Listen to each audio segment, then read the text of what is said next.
Welcome to the Make and Design Podcast. I'm your host, Carina Gardner. On this podcast, we're unraveling the everyday joys and dilemmas of design, making, and business. For makers who want to be designers and for designers who are makers, this is your inside scoop to help you grow your business and bring more creativity to your life. I'm going to spare you guys, but I almost wanted to start this episode singing a little The Summertime's Easy. You guys know what I'm talking about? I'm not going to sing it for you. You guys are lucky because it is summer, and sometimes during the summertime we get a little bit, what's the word I'm looking for? Lackadaisical, a little bit lackadaisical about our businesses. And that's for all businesses, not for designers, but for all businesses. And I was actually just on a call today with one of my Design Suite members, and I said, I have been trying to tell everybody on my Instagram feeds, are you working right now? Are you using your planning season wisely? And I was like, I don't know if anyone is listening to me. She was like, oh, I heard you. Because we were looking at some Halloween stuff she had started working on. I was like, so you know that you have to start selling this like the first week of September, if not even a little earlier. And she was like, yeah, that's why I'm starting to work on it. And so I just want to talk to you guys today about using your like planning season wisely. I'm calling it your planning season because it should be the season where sales maybe are the lowest. For me, that's always summertime. And that's because I'm in the crafting industry. Even though I'm designing still the same amount, I think of it as my planning season because I tend to try to take a little more time off, right?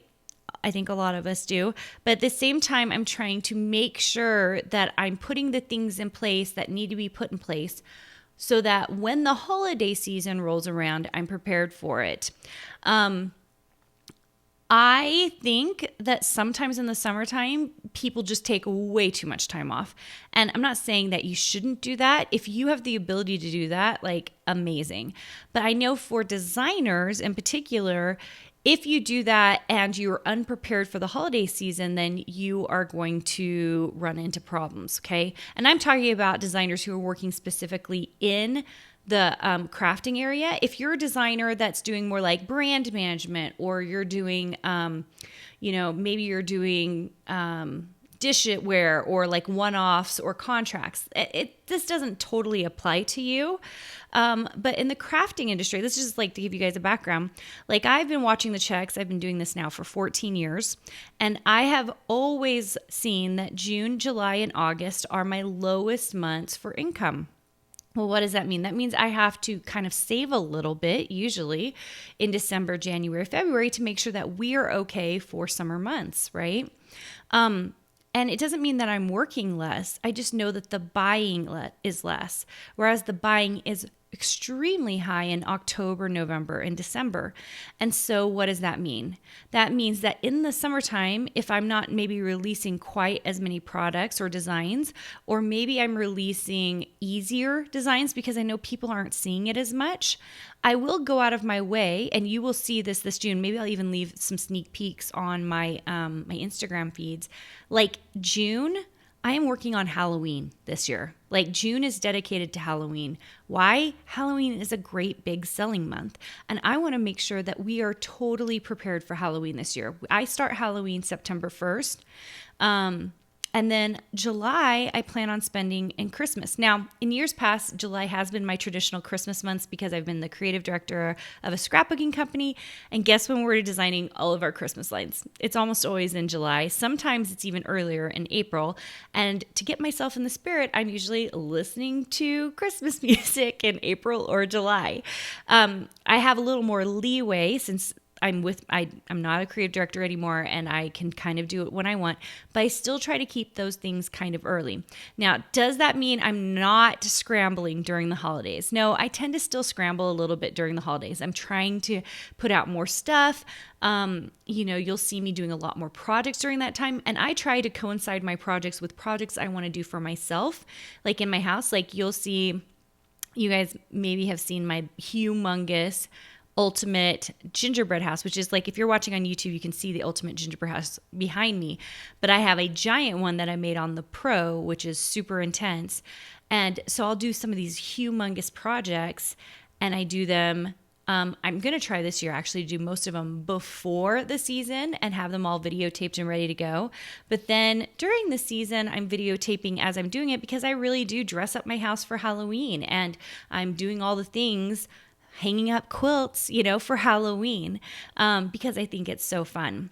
So what can I tell you about your planning season? I think, okay, if anyone knows me in real life, like if you know me in real life, I love to organize and I like to get planned out and make sure I'm really good. So I think the first thing you need to do is, if you have any big projects on the horizon, or maybe if you're one of my Design Suite members, maybe you are working on SVGs or you're working on digital scrapbooking products or something like that, and you want to have like a really solid 5 to 10 Halloween projects that you can show, or products that you can show starting in September. So what you're going to do is, it doesn't mean that you necessarily have to plan it out and start now in July. But if you want them to be really good and it takes you a long time to make things, then maybe you do need to sit down with your calendar in July and August and make sure that you have enough time to finish the projects you want to release in September, right? So maybe you only release one digital kit the first week of September, and then 2 weeks into September, you release 3 or 4 for Halloween. I will tell you, by the second week of October, you'll see me stopping releasing Halloween, and I'll be releasing Thanksgiving and Christmas. And that's just a tidbit. I don't know where any of the rest of you are, but you'll notice, go watch the craft stores and see what products they're bringing in, and you'll start seeing Christmas in October. Why? Because they know that people have started thinking about that, and all the best Christmas stuff will get picked over by mid-November. Okay, so same thing's happening. If you want high sales at the beginning, people who are already thinking about it, they're going to buy at the beginning. You'll get some stragglers at the end, but at least you'll have enough stuff to make money off of. Okay. I know this is I really was talking to my crafting designers, but the truth is this works for any design industry. If you're working for, maybe one of these websites where you're selling designs that you can print on a cup or print on a blanket or print on a cell phone case, if you make sure that you have enough designs for the holidays up there, then you're going to be in good shape, because when's everybody buying presents? They're buying them in November. They're buying them in December. So this is just my note to you to stock up now. And yes, I want you to take it easy a bit, and I want you to spend time with your family. In fact, when I'm recording this, I'm actually going on a family little excursion for the weekend, and I am so excited about it because I need the break very, very badly, and it gives me a second to refocus on things. But I also will be planning and making sure that my calendar is filled the right way, not just filled up, because being busy is not the goal here. In fact, I want to be less busy, but being intentional is the goal here. Be really intentional with how you're using this season to make sure that your holidays, you get the most out of it, that you're making the most money out of it, okay? And I know I'm talking to designers, but if any of you are in any other kind of business, I think my words would ring true for a lot of different businesses, because a lot of businesses make most of their money. I know my sister who comes on the show once in a while, Kim, most of the money is being made over the holidays. And so if we're not prepping and taking care of things now, then it becomes rush, rush, rush, go, go, go. And you're leaving money on the table, money that you could have had if you're not prepared. Okay. So hopefully this helps. I love having you here, and this has been really fun. I mean, this is only a few podcasts in, so I'm still figuring out the whole thing. If you really want to help me out, I'm still figuring out this whole thing and would love a review. That would make it so that I could really feel great about moving forward. And so many of you are my friends. You're my designer friends, and that makes me pretty happy. Or my creatives, or people who are crafting with me all the time. I love you guys, and I just want more crafters and makers in the world. So anyway, feel free to leave me a review. It really helps me.